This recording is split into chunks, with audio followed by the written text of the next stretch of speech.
Escândalo no Vaticano. Giovanni Becciu, cardeal diácono de São Lino, foi condenado a 5 anos e meio de prisão por peculato, abuso de poder, corrupção e branqueamento de capitais. Sim, branqueamento de capitais. Eita!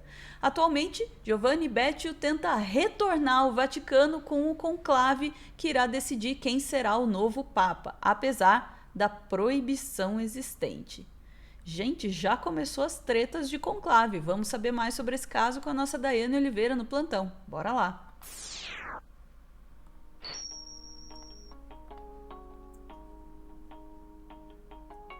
Olá, Ana. Já começou as tretas, intrigas e fofocas do conclave. Então tem um cardeal proibido de ir no conclave que tá querendo ir, é isso? Exatamente isso. Ele não só está querendo ir, como ele disse que vai. Né? Ele não fez assim, eu tô querendo ir, eu tô pensando aqui se eu vou ou se eu não vou, não. Ele disse que ele vai. O que acontece quando... Ele disse que vai mesmo, essa é a questão. O que acontece com o Giovanni Becciu? Ele perdeu alguns direitos políticos dentro do Vaticano. Ele era tido ali como um terceiro na hierarquia, ou seja, tinha o Papa, tinha um segundo da hierarquia e tinha ele. Ele tinha total acesso político e econômico dentro do Vaticano. A gente está falando do Vaticano que era um dos principais donos de terras e ainda tem muito dinheiro, né? A gente está falando de muito dinheiro, realmente, que eles estavam movimentando. E ele foi pego num grande escândalo, e ele foi deposto do seu cargo de cardeal, e ele perdeu também os direitos políticos, e um desses direitos seria essa votação, estar no conclave. Ele foi expulso diretamente pelo Papa Francisco. E aí vem toda a questão.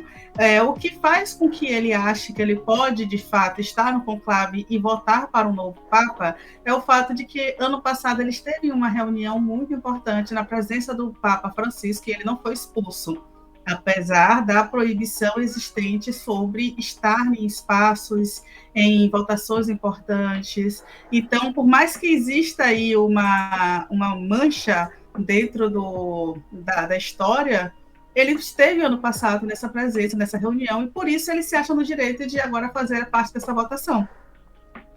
Daí a questão, será que ele vai conseguir acesso ou não? Porque ele não está na lista oficial de quem pode participar do conclave. E a sua cara, Ana, já diz muito sobre isso. Eu vou te pedir para chamar a matéria da CNN, porque tem mais coisas ainda sobre isso, tá? Não melhora, não, piora. Até porque eu vou explicar o que é branqueamento de capitais, porque eu adorei esse termo. Por favor. Não, eu só tô pensando aqui como não é só se ele vai conseguir, é como é que alguém vai impedir.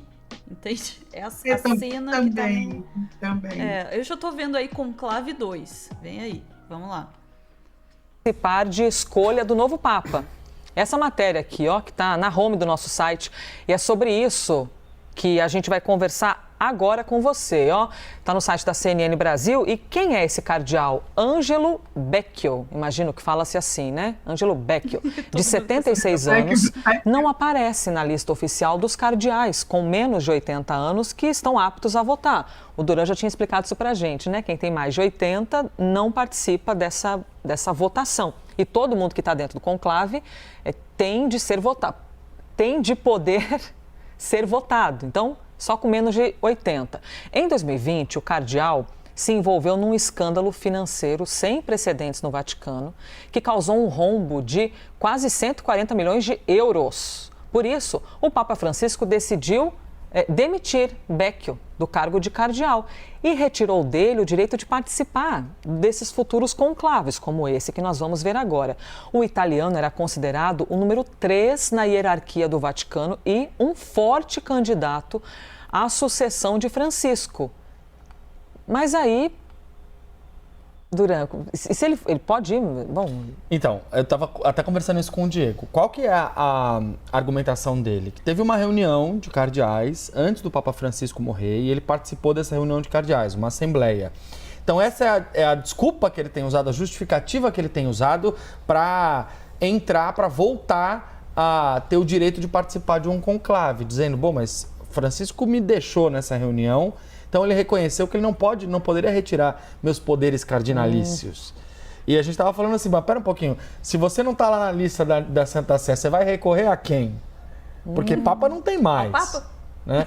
Então, o Beck conseguiu já um primeiro trunfo, que foi participar de um primeiro momento, saiu, deu uma entrevista para um jornal italiano, ele ficou 7 anos como número 3 do Vaticano, não é pouco tempo. E ele tem menos de 80 anos. Chance dele ser Papa, o Beck, depois de tudo isso, é mínima, quase zero. Porque ele precisa ser votado. Está envolvido num escândalo, isso seria péssimo para a imagem da igreja. Agora, participar do conclave e influenciar nas decisões como um articulador político, se ele conseguir, esse é a primeira polêmica do conclave. Muitas ainda podem aparecer, mas essa é realmente a primeira. Bom, entre os 135 ou 134? 5, né? 135, mesmo que ele participe, né? Já tem aqui, diante dessa explicação toda, a notícia, uma possibilidade, então, que ele não seja sequer votado por algum outro candidato. O que foi, Dai?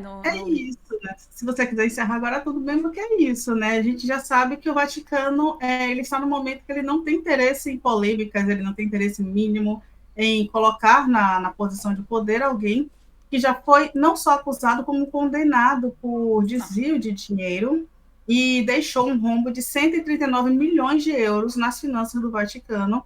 Então, ele se tornou, detalhe, é esse aí, tá? Ele se tornou o primeiro cardeal a ser sentenciado pelo Tribunal Criminal da Santa Sé. Ele conseguiu esse título, tá? E ele foi condenado a 5 anos e meio de prisão por peculato e fraude em 2023. Inclusive, tem uma compra de um edifício de luxo em Londres que envolve o nome dele. É muito dinheiro. A gente está falando literalmente muito dinheiro. E aí, o que é o branqueamento de capitais, tá, gente? É um termo utilizado para lavagem de dinheiro. Branqueamento de capitais, olha só. Porque é um processo no qual as atividades criminosas escondem proveniências de bens e rendimentos que são obtidos de forma ilícita, transformando a liquidez decorrente dessas atividades em capitais reutilizáveis legalmente, ou seja, lavagem de dinheiro. A gente está falando de um cardeal que está batendo pé e dizendo que vai para o conclave, sendo que ele já foi condenado por, além de corrupção, também por lavagem de dinheiro. E aí um detalhe, tá? A entrevista que ele deu para o jornal italiano, que foi citada aí na CNN, olha as aspas do que ele disse. Abrindo as aspas, o Papa reconheceu as minhas prerrogativas cardinalícias como intactas, visto que não houve vontade explícita de me excluir do conclave, nem o pedido explícito de minha renúncia por escrito. A lista publicada pela sala de imprensa não tem valor jurídico e deve ser considerada como tal. Foi isso que ele disse ao jornal italiano. Então, ele disse realmente que ele estará. A gente vai esperar acontecer o conclave, não tem como saber se ele vai ser impedido de alguma forma. A gente espera que sim, para manter a lisura de todo o processo, o clima de tudo isso que está acontecendo, mas, ao mesmo ponto, tudo que a gente falou ontem sobre a escolha papal, é interessante a gente lembrar de uma coisa. Isso aí que a gente está falando é justamente que o Papa, que a escolha do Papa não é uma escolha apenas pela fé, ela é uma escolha política, uma escolha muito importante, uma escolha que vale, que tem muito dinheiro envolvido, tem muito poder envolvido. Dito isso, poderia ter vários outros padres aí, poderiam ser escolhidos. Vi até uma campanha para o Júlio Lancelotti, achei muito fofinha, ele certamente não seria, não aceitaria, inclusive, acho muito difícil. Mas o que você acha de tudo isso, Ana? Porque é muita podridão, né, dentro de uma instituição que deveria ser uma instituição de referência para fé, amor, união. Mas peraí, eu acho que essa instituição teve uma época lá atrás que eles queimavam pessoas, né? Assim, né? Aí acho que você está pegando um pouco pesado. São palavras muito fortes aí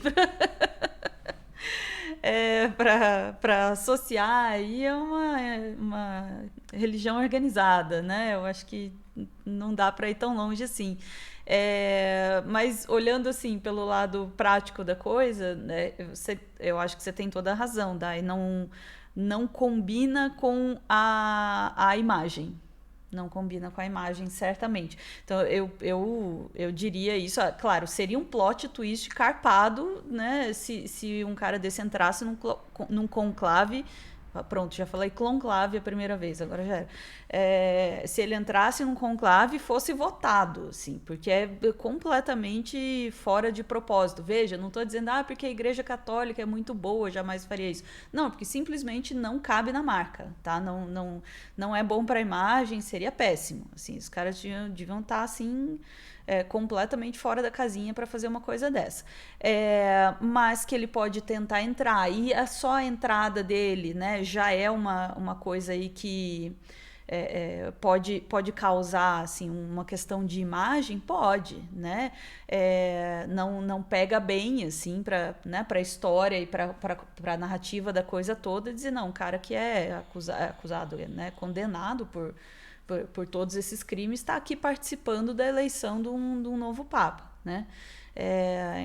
Eu só realmente não sei que tipo de artifício, né, eles usariam ali para impedir o cara de entrar, assim. Se vão fazer tipo porta do Enem, assim, né? O cara tentando entrar e os caras fechando a porta, né? Como é que vai ser esse negócio, assim? Não, muito provavelmente muitas reuniões e alguém ameaçando de soltar alguma informação a respeito dele.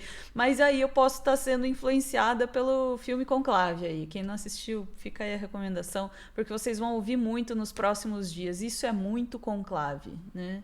E realmente eu acho que é o que está acontecendo aqui. O chat está em polvorosa, né? É muito meme de conclave. Agora, a desculpinha usada por ele... Pronto, já me empolguei com o assunto. A desculpinha usada por ele é demais, né? Recuse a distopia, diz aqui, pronto, você deixa seu ex te visitar uma vez e quando você morre ele quer morar lá. É basicamente isso que está acontecendo. Essa desculpa, não, ele não falou nada quando eu fui na reunião, isso quer dizer que os meus poderes cardinalescos, ou cardinalícios, sei lá como é que fala, meus poderes estão intactos aqui, eu continuo sendo cardeal. Eu suponho que a galera esteja, assim, loucamente procurando os documentos e vendo onde é que, né, qual é uma questão legal, né, a partir desse ponto, mas acima de tudo uma questão legal que, como todas as questões legais, depende de uma questão política. Tem vontade de fazer isso acontecer? Definitivamente não. Então, muito provavelmente isso vai ser considerado ilegal? Provavelmente sim. Você é na igreja como no resto do mundo, né? Ana, e só um detalhe, tá? Eu também entendo que ele diga, eu estive nessa reunião com cardeais, então eu posso estar em qualquer outro lugar. Exatamente, então eu sou cardeal. Só que é isso, ele foi convidado a se retirar, ainda que ele não fez a escrita de carta, e o que aconteceu foi justamente o que acontecia sempre, né? Que era você pegar essa pessoa que foi expulsa e mandar para um lugar longínquo. E é uma política que acontece até hoje, né? Seja, por exemplo, quando você está no cargo público, você é transferido para um local mais distante, e é a mesma coisa que a gente está falando, ele foi praticamente exilado, ele foi mandado para o quinto, sabe? E aí ele ainda se acha no direito, porque ele formalmente não foi expulso, mas o Francisco deixou muito explícito no momento em que houve toda a repercussão da corrupção, que ele perderia todos os direitos políticos. Então, foi um desejo do Papa, e ele vai passar por cima de um desejo do Papa e o Vaticano não vai fazer nada, eu acho muito difícil. Então, aí, mais ou menos nessa linha, esperem cenas dos próximos capítulos, porque certamente vem aí. Vem aí, Conclave 2, o documentário. Esse é o tipo de cara que ia entrar no conclave com um celular escondido no bolso e fazer live para botar no Instagram dele. Eu tenho certeza. Uma parte de mim meio que deseja que ele consiga entrar, porque eu sei que ele vai, eu sei no meu coração que ele vai causar lá dentro. Eu poderia dizer qual personagem do conclave ele é, mas eu não vou dizer para não dar spoiler para quem ainda não assistiu o filme. Ai, ficamos por aqui, Dai? Ficamos, Ana. Porque se deixar, eu passo a tarde inteira fofocando de conclave. Vamos lá, chat, a gente volta em instantes para mais assuntos do dia. Beijos.